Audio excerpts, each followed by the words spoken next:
LDK-ja. Në rast se konfirmohet, kjo është një shaj që ndoshta negociatat mund të vazhdojnë. Ndoshta mund t'ja japin edhe presidentin, nuk e di, ose mund t'japin ndoshta edhe ministri më shumë, me rrisin ndoshta numri e ministrive, që LDK-ja të marrë më shumë ministri, por nuk duket shumë, ende shumë i besueshëm si lajm, para se të konfirmohet nga vetë LDK-ja. Çala?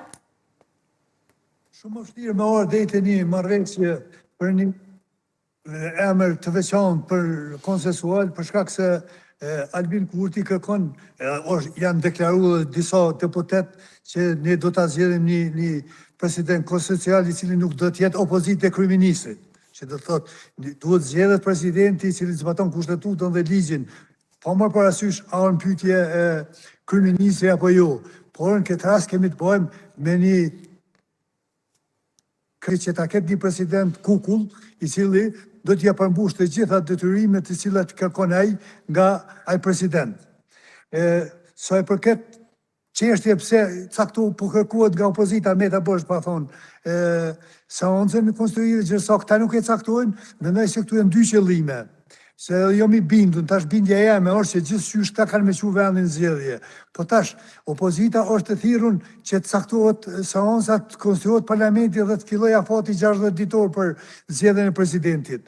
Gjërsa opozita ka e marrë për obligim që ta shtyjë seancën konstitutive në mënyrë që afati i zgjedhjet viti ku ka fundi dhetorit. Kështu që këto janë dy pretendime dhe këtu duhet qartë po shihet se këtu është qëllimi i tyre.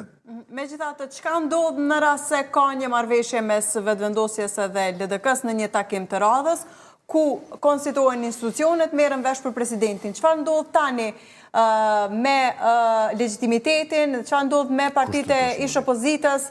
A ka gjasa që ta kontestojnë pastaj këtë? Po mundë me konstituu për shkak se kemi shkelje, po unë nuk isha dashje të vijë deri te kontestimi i krejt asaj. Qytetarët janë lodhë, qytetarët kanë nevojë me pas institucione që udhëheqin shtetin në Kosovë.